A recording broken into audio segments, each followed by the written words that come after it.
Political and constitutional law expert, isa pong propesor. Kasama natin via Zoom si Attorney James Reserva. Attorney, maayong buntag, si Admar, si MJ, dito po sa Pulso ng Bayan. Merry Christmas, sir. Merry Christmas, Admar. Merry Christmas, MJ. I beg to disagree, constitutional law expert. Ako lang, constitutional law student. Okay. Yeah. Student of law. Lisod kayo, very hard to claim expertise. Anyway, I've been teaching constitutional law for the past 28 years. Approved. Sir, speaking of constitutional ba yung ginawa sa BICAM na pagdalo ng isa pong sitting or incumbent government secretary, knowing na ang BICAM talaga ay usapin lang ng magkabilang kongreso ng upper and lower chamber of Congress? To me, there's nothing unconstitutional about it. Basta concord lang ng dalawang contingent ng both houses of Congress, both houses, meaning the Senate and the House, because each chamber will send its own contingent. Basta approve lang, walang problema yan. Anyway, the purpose of the Bicameral Conference Committee is to hammer out and reconcile differences in both proposed budget by both houses of Congress. Now, if they need the appearance of a resource person that would enlighten them, to me, there's nothing unconstitutional about it. Maybe something not usual in the rules, but the rules are internal for the Bicameral Conference Committee, and they can stretch that. The only thing that I would like to parang to be satisfied with, na dapat transparent para malalaman yung paano yung mga discussion nila diyan sa Bicameral Conference Committee. Pero sa mga manunood, natagal naghintay kahapon na attorney, paulit-ulit yung kanilang break, tapos may mga meeting pa behind the BICAM. Ang kanila pong sinasabi ang ginagawa nila ay para sa transparency. Pero pag BICAM, di ba po, mabilis na lang yan. Parang formality na lang ng disagreements ng Senate at ng House contingent. Pag-iisahin na lang, approve agad. Pero ngayon parang balik sa ang status parang bumalik sa committee hearing Kasi theoretically, ang BICAM kasi parang reconciliation yan ng dalawang versions sa both the Senate and the House. So, supposed to be, yung discussion dyan ay talagang masinsinan. Pangit yung nangyari, yung mga dating BICAM na nangyari sa mga past congresses, na parang rubber stamp na lang sila. Ngayon, to me, it's a new development na sa BICAM ay matagalan kasi if there is an honest to goodness reconciliation of the differing versions of the Senate and the House, dapat it will undergo an exhaustive discussion. Maganda yan. Ang medyo kuan lang nito, what is unusual, kasi yung propaganda nila na itong 2026 budget ay talagang kuan ito na budget, honest to goodness na budget, walang pork, walang mga unprogram.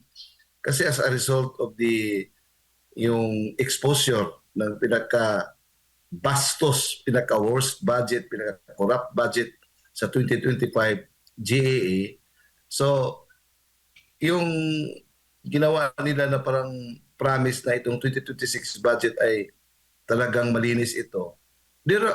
May initial na direction dyan. Pero ang reality, yan man talaga ang kinakailangan ng mga politiko. Paano yung mga pang-idadanggel nila ng mga promises, lalo na ngayon may mga ugong-ugong na impeachment naman. diyan mo kukunin yung mga incentives sa mga congressmen that they are going to solicit the support. So kung ang budget ay honest to goodness, walang pork, so hindi masaya yung mga congressmen at saka senators. Ano So masasabi po? ngayon, Opo, yes sir. nagka-problema yan sa ngayon. Nagka-problema yan sa ngayon kasi how to reconcile yung reality na pangangailangan ngayon at saka yung optics, yung propaganda na inilabas ng Malacanang to appease the public regarding the very controversial and very questionable 2025 General Appropriations Act.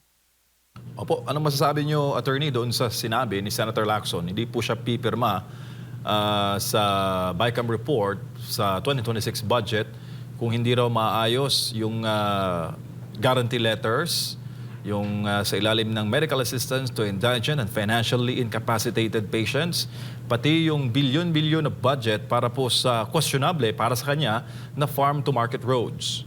Ang MAIF po tinaas sa 51 billion mula po sa 42 billion noong 2025 para po ito sa mga guarantee letters sa mga ospital. Patronage politics daw po ito, Attorney James. Maganda yan. That's a welcome development. Alam mo naman ngayon they are all politicians. You want to score, to make a political score sa mga constituents, lalo sa mga tao ngayon na who are watching and who are making parang vigilant or vigilant sa mga ginagawa ng ating mga chosen representatives. So, para sa akin, positioning yan Senator Lacson, politician as he is parang expected to target an audience na siguro kung ano mga political ambition niya, that can help him. Magandang proposal yan, to my mind. Pero, what is one vote? What is one vote? Kung hindi siya pipirma, and then it will be carried and approved by the rest of the members of the BICAM, so still, that would become part and parcel of the 2026 national budget. Attorney Bukal, board member, maayong buntag. Si Admar po. May muntag, Merry Christmas. Opo, malipay yung Pasko. Sir, ano pa rin, patungkol pa rin po dito po sa budget po natin, no? Pero hindi itong 2026 budget. Siguro sa kabuuan at sa iba pa mga budget. Ano po yung nasasabi sa Constitution, sir? Definite po ba na kung ano yung ni-request ng Pangulo, ng Executive po, either iyon ang aprobahan or mababawasan? Kasi naging sentro din ng debate ito, lalo na nung lumabas po yung panibagong desisyon ng Korte Suprema dito nga po sa PhilHealth, no, pinasusole. Merong iba't ibang mga opinion din po, yung mga Associate Justice po doon. At may ilan doon na naniniwala na unconstitutional na kung ano yung hinihingi ng executive o ng Pangulo, dinadagdagan after ng BICAM, no? Parang yung pinaka-final talaga, nadadagdagan. Yung iba naniniwala na either panatili yung proposed ng ehekutibo o di kaya ay bawasan ito. Attorney, meron po bang sinasabi sa konstitusyon? Yes, precisely. I've been teaching constitutional and political law for 28 years. Kaya nga, masakit yung tinuturo natin sa mga estudyante natin. Pero iba ang mangyayari sa actual na yung mga actions ng ating mga political actors. Now, theoretically, yun ang operation ng tinatawag na blending of powers.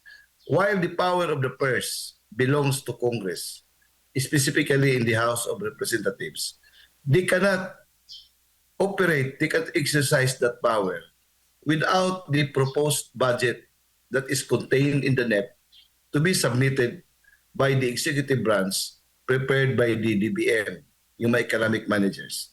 Because yung NEP na yan ay produkto yan ng pag-aaral that has been prepared for how many months.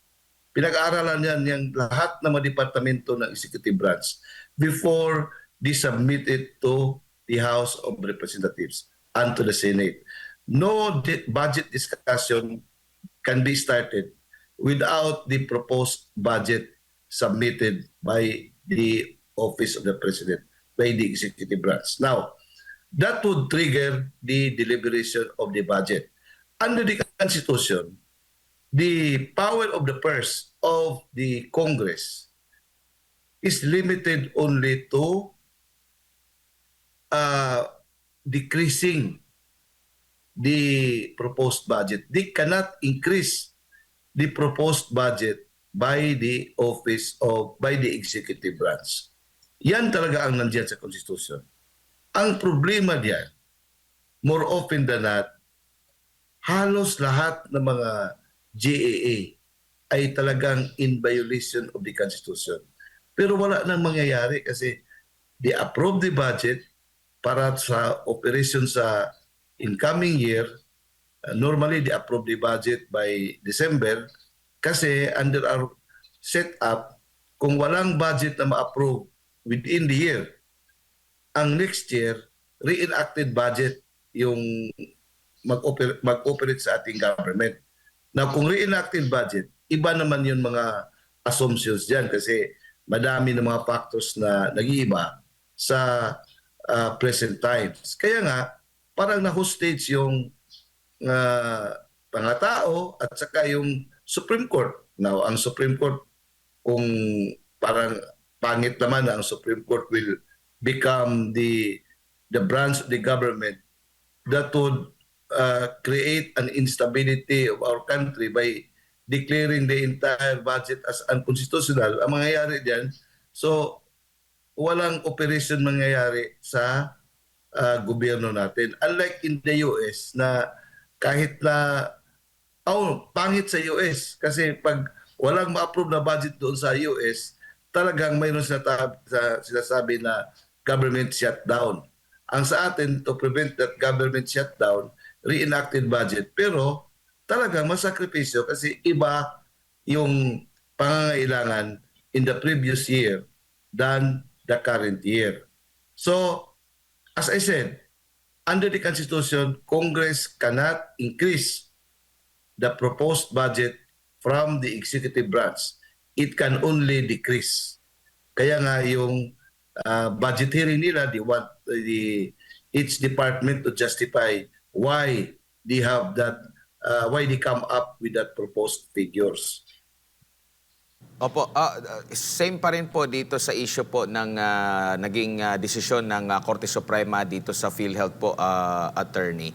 Sa tingin niyo po, may dapat na mapanagot dito doon sa nag-approve po nito? Kasi hindi pa malinaw eh.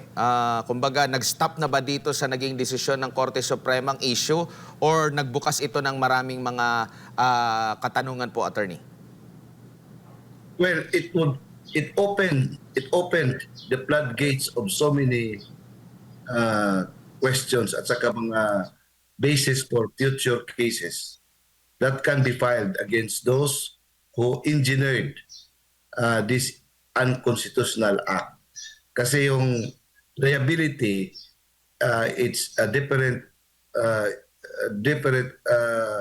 approach yan sa declaration of nullity or unconstitutionality. So it will be a subject of a separate proceeding that may be filed later on. Anyway, matagal pang prescriptive period yan eh. Opo. Attorney, ano po masasabi niyo po dito sa naging pahayag din ni Senior Associate Justice Marvic Leonen na para sa kanya ay unconstitutional yung pag-certify as urgent ng Pangulo dito po sa 2024 budget kasi nakikita niya na ito yung isa sa mga dahilan kung bakit na nagkaroon ng pag-aproba dito. And meron pa siyang nabanggit dito na nung inaprubahan yung bicameral conference committee report ng dalawang kapulungan ng Kongreso sa same day noong ibinigay ito sa lahat ng mga miyembro ng Kongreso? Parang wala ba silang room para i-check to? Meron bang nakikita kayong pagkakamali? Kasi hindi ito nasama sa desisyon pero hiwalay ito na opinion ni Senior Associate Justice Leonen na inaprubahan ng BICAM report ng dalawang kapulungan ng Kongreso pero ibinigay ito same day kung kailan niya naprubahan, ibinigay naman ito doon sa mga members ng Congress po, attorney. Kumbaga, minadali talaga ng husto. Kung appreciation lang ang i-describe ko diyan, that is an understatement. Paghanga talaga. That is expected of him kasi Senior Associate Justice Marvic Leonen, his reputation precedes him. Ang galing talaga niya at saka very parang radical yung kanyang paningin sa mga bagay-bagay. And I salute him. Very courageous. Imagine to say that the 2024 budget, Opo. 2025 yan? 2024 po. 2024 budget is unconstitutional. That is a very serious statement. Ang kuan lang kasi ang medyo that is a separate opinion. Yun maging text, maging kuan yan para basis for mga lecture at saka yung analysis natin sa constitutional law, political law for future reference. It's a product of courage coming from a magistrate like Senior Associate Justice Marvic Leonen. Kasi normally, mayroong principle yan na parang deference, parang presumption of constitutionality. Kasi itong three branches of government ay they operate on principle of co-equality. Parang may respect, co-respect. The Supreme Court hardly makes a decision na to strike down as unconstitutional co-equal branches of government like the executive and the legislative branches. Normally diyan, they will apply the ratifying principle. Kasi yung Supreme Court may tatlong may tatlong functions yan eh. Ratifying. I-ratify nila niya yung act ng co-equal branch kasi parang respect in a way parang judgment ko nila yan eh. So there is a wide range of presumption of constitutionality. Ang next na function na checking function. Yan ang isang function na talagang the Supreme Court will assert the supremacy of the Constitution. And it can even be interpreted na the Supreme Court makes itself superior than the other branches of government. But when the Supreme Court will check and will check the abuses of a equal branch of government like Congress, it does not assert its own superiority, but what it asserts is the supremacy of the Constitution. Bihira yan ginagawa ng Supreme Court. Ang pangatlo diyan yung parang guidance for the bench and the bar. Ito, dalawang epekto ito eh. Itong separate opinion ni Senior Justice Marvic Leonen. It's a function of a checking function that the Supreme Court exercised. At the same time, parang restraint upon the future for the guidance of the bench and the bar para hindi ito mangyayari na ganitong klaseng parang to use our language bastos nga budget 2025 and 2024. Opo. Dito po sa sir, dito po sa desisyon na ito ng Korte Suprema. Kung ano lang po ba yung kini-question, hanggang doon lang mag-decide po ang Korte Suprema. Kasi parang itong nakakonsentrate ata itong lahat ng mga petisyon or at saka yung desisyon dito po sa yung special provision na may kaugnayan dito sa PhilHealth funds, hindi yung pag-question mismo sa kabuuan ng 2024. So kumbaga, kung ano lang kini-question, yun lang sasagutin, and pwede rin po ba na questionin din after nitong nailabas itong resulta na ito o desisyon na ito ng Korte Suprema, yung kabuuan naman ng 2024 ang budget ang questionin, pwede po ba yun, attorney? Wala na, tapos na eh. Tapos na ang 2024 budget. So kung ano lang mga criminal liability, administrative or criminal liabilities na pwedeng ma-file natin as a result of that unconstitutional budget, yan ang pwedeng ipurso. So tapos na yung 2024. Paano yan? Nagasto na yan sa 2020, year 2025. Ang maganda kay Senior Associate Justice Marvic Leonel, he did not stop only within the confines of the issues raised by the petitioners. He went beyond the issue. Kaya nga, he mentioned about the entirety of the 2024 budget. And it takes courage to do that. Kaya nga, saludo ko kay Senior Associate Justice Marvic Leonel. Talagang totoo talaga what is being reported about him, kung ano yung mga narinig natin sa kanya about his excellence. Talagang ipinalabas niya. At saka, Admar, pwede maging excellent ka pero pwede ka rin maging duwag. Ito, both.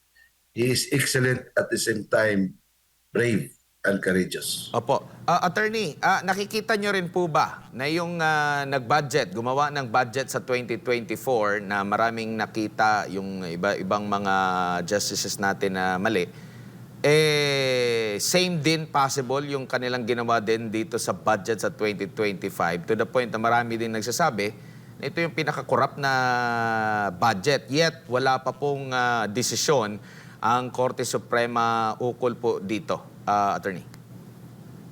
I think soon they will make a decision. Kung naka-decide na sila sa yung issue about PhilHealth, they will make a decision regarding the 2025 national budget. If that is one of the cases that was being filed before the Supreme Court. Po. Sir, lipat lang po ako ng isa pang topic po. No? May panukala pong batas. Meron tayong anti-political dynasty sa konstitusyon. Pero bakit naging sentro po ito ng debate, sir? And ano po yung masasabi ninyo sa mga anti-dynasty bill na pinapasa po recently ukol dito? Siguro background lang muna doon sa anti-dynasty na sinasabi po sa constitution po natin na attorney, and bakit hindi pa ito na-implement? May kulang po ba na batas kaya kailangan nating magkaroon ng malinaw na batas ukol dito, attorney? Yes, kaya nga yung 1987 Constitution, sabi political opportunities can be available to all. Then political dynasties must be banned in accordance with law. Yung definition about political dynasty subject to an enabling law. Kaya nga hindi mangyari yan.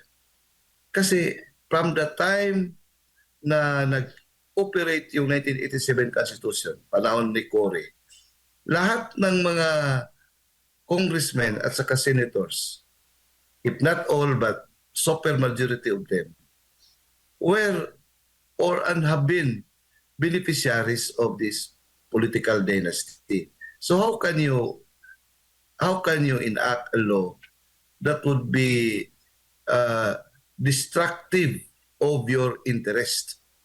So kaya nga hindi nangyayari yan. Every now and then may proposal, pero hanggang first reading lang yan. Hindi yan they will not make a serious discussion about it kasi matatamaan talaga sila. Nakikita naman natin. Kaya nga, it's very unfortunate na while our civilization is supposed to parang naging maunlad na tayo, we have already, lahat ng mga technological advancement, parang atin na lang na-experience, pero yung political culture natin ay parang spaghetti pababa, bumabalik tayo sa tribalism. Yun talaga ang masakit. Ngayon, now, they are trying to revive it again. To my mind, that is a diversionary tactic. Kasi para malihis yung issue about yung mga karumal-dumal na graft and corruption, about yung mga insertions na talagang it's not only being whispered, it's being exposed with evidence at saka by persons who are participants in that gruesome crime na talagang very revolting, outrageous sa ating mga tao. Gumagawa sila ng mga diversionary discussion para to appease the people, mawala yung instead na people will discuss about yung mga corruption nangyari, yung mga ghost flood control projects, billions, trillions pa, kung i-add lahat. Instead na yun ang focus sa discussion, mag-discuss naman about political dynasty. So, very hypocritical yung proposed bill na yan. Coming from a congressman who is a beneficiary of that political dynasty. Ano ba? Sino ba matira sa kanila diyan?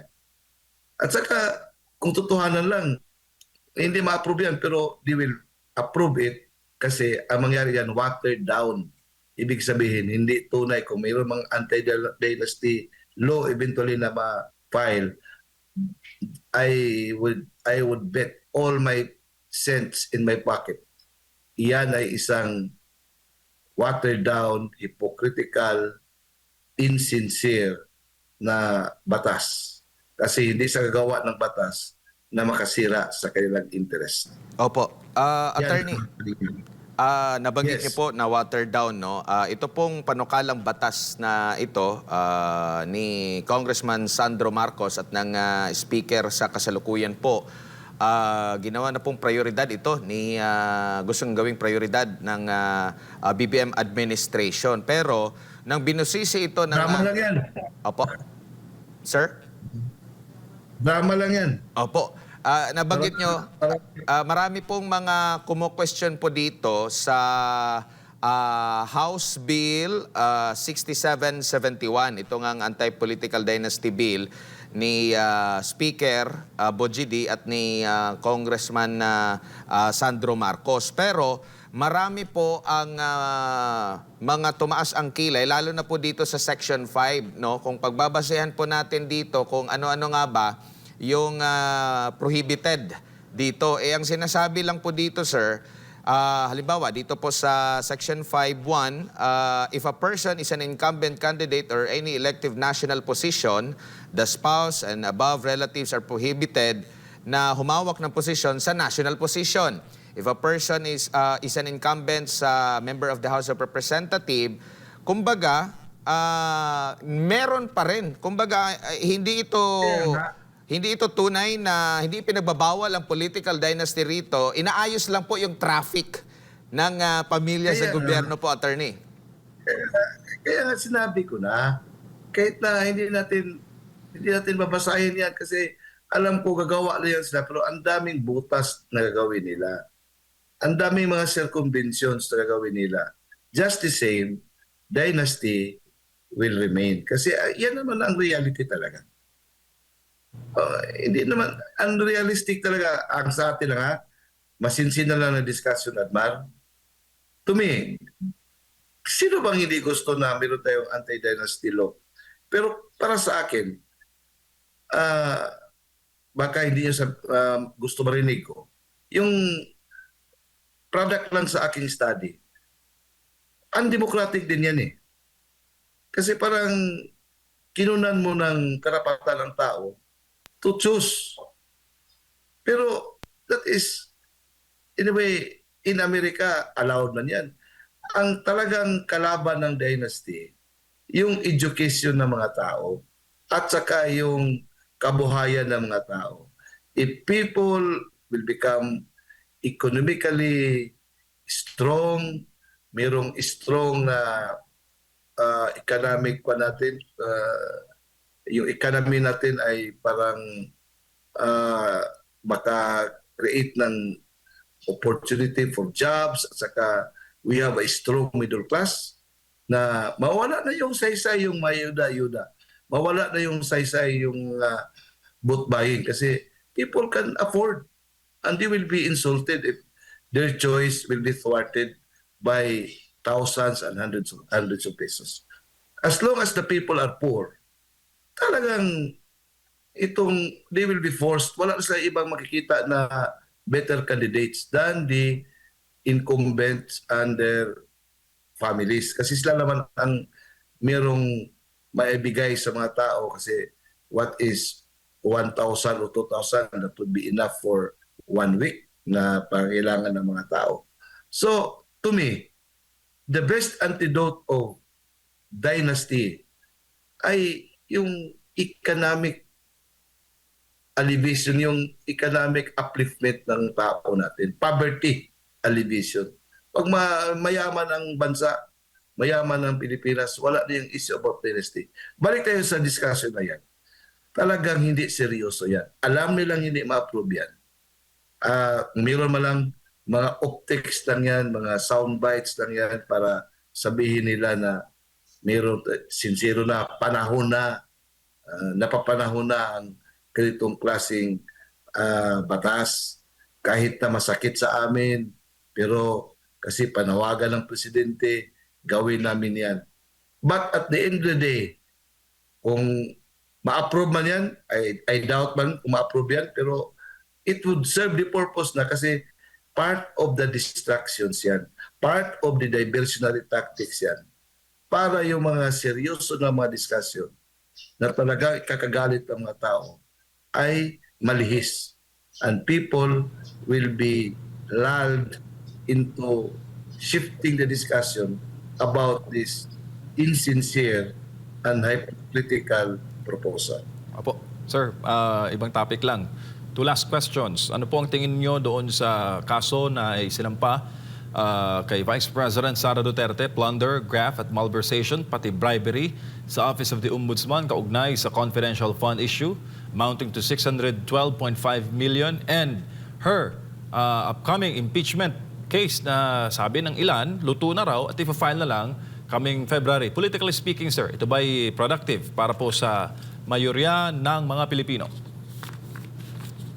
Talaga naman. Alam mo naman yung first impeachment complaint na file nila. Even before it was declared as unconstitutional, anong nangyari? Talo yung mga kandidato nila. Panis na yan eh. Lahat kasi expected na yan, they will move heaven and earth to prevent the inevitable. Ito ang masakit kasi ang mga tao na nagpo-post na i-eliminate si Vice President Sara Duterte sa presidential race, ay ito mga tao, ito ay nagsisigaw to champion democracy. Alam mo, idol natin yung karamihan sila noon. Para bang sila ang champion ng justice. Kailangan talaga itong konstitusyon na ito, 1987 Constitution, kasi talagang para sa ang tao ay makapili ng mga kandidato, ganyan. That is part of democracy. Pero sila mismo ang anti-democratic. Of course, we can expect this if these moves come from those who really don't like democracy. It's fair game.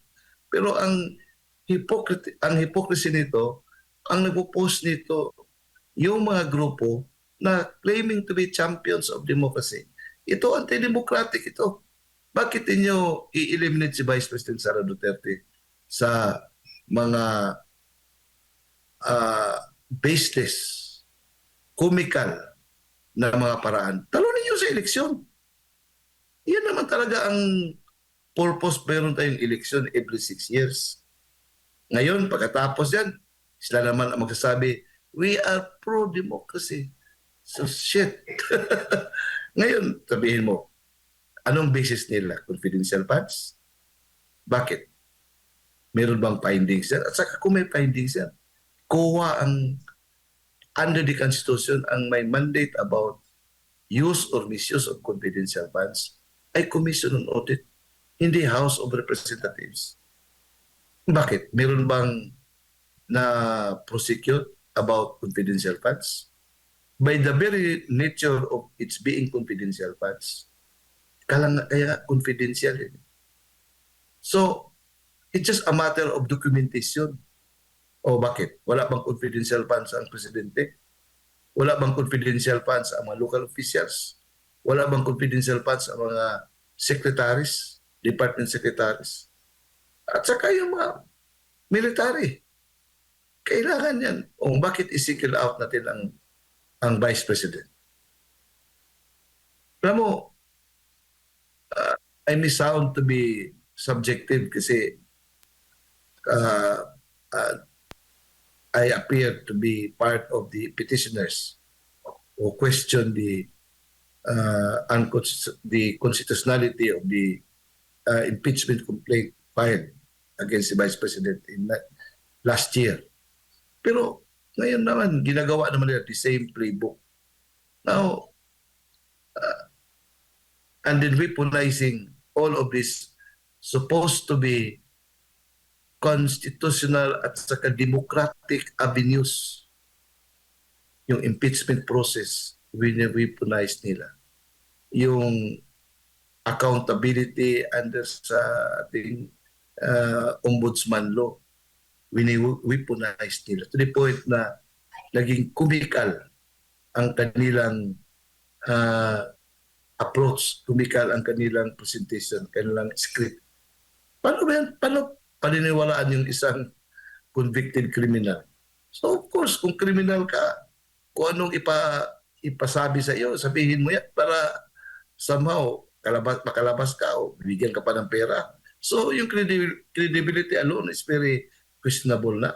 How much more for the narrative na ini-invent nila? Katawa talaga. Kahit na nga mga PSG, sinasabi nila, yung tao na yan ay talagang hindi kaparte ng PSG. So, at saka si BP Sara, tumakbo pa siya ng presidente in 2022 para mayroong parang fundraising. At saka, known ba si BP Sara about it? Ang masakit dito, alam mo, karma na lang ang karma na lang ang ating hintayin dito. Hindi natutulog ang Diyos. Ito lang masasabi ko. Opo. BP Sara is too beautiful and too tender to become a punching bag of these monsters. Sir, uli na lang. Maraming nagsasabi na for the next months, till 2028, for the next years, ang tanging magagawa na lang ng administrasyon is to manage political decline. Anong masasabi mo, sir? Data do not lie. Data do not lie. Tingnan mo naman paano yung approval rating ng ating presidente ngayon. Hindi yan, irreversible na yan. Kasi nothing is expected this year and in the coming year about economic development. Wala na nag-invest sa atin eh. Tingnan mo. The only way for our economy to shape up, kung may mga investments na papasok, foreign investments. Ngayon, sino bang sane foreign investors mag-pour out ng capital sa bansa natin under this situation? Hindi naman nila, it's not out of the radar about what is happening to our country. Yung massive graft and corruption, yung revelation ng presidential sister about cocaine use, yung sabi ng kanyang sister. Wala namang denial na ginagawa. So kung ikaw investor, natatakot ka. At saka natatakot tayo kasi we are being led by somebody na mismo ang kanyang kapatid ay nagsasabi na unwell. Yun ang problema natin ngayon. So, tanong mo kung ano yun, may yung decline ay ma-reverse pa. I hope that that would be reversed kasi tayo, Pilipino tayo, kung ano mangyari sa ating bansa, apektado tayo lahat. Hindi lang tayo, pamilya natin at saka yung future generations. We should pray for our country. Hindi ito personalan na ito. Bansa na nakataya. Admar or NJ. Kaya nga ang sa akin dito panalangin na lang. Sana hindi tayo pababayaan ng Diyos sa ating nangyari sa ating bansa ngayon. It's all about our future. It's all about our existence. Tingnan mo, yung sovereignty natin wala na. Lahat. Giniba lahat. Paano pa ba? We are no longer a country. Pabayaan natin na ganito. Opo, dagang salamat, attorney. Ugmahing Pasko, still. Mabulokong bagong tuig. We should try to make our Christmas merry and our New Year happy. Pati magawa, pero ito talaga ang masakit na parte ng ating kasaysayan. So, ito na lang. Pray, pray, pray. I hope na yung mga nandiyan sa ating kapangyarihan ngayon will become like Paul of Tarsus na persecutor siya. Pero in one day, he was blinded by a light. And then he was enlightened. And nag-iiba na, instead of being persecutor, protector na sa interest ng ating bansa at sa ating mga kababayan. Sana may conversion na mangyayari. Admar at Injil. Yan lang ang prayer natin. Dagang salamat. Yan po si Attorney James Reserva, Professor of Political and Constitutional Law dito po sa ating panayam.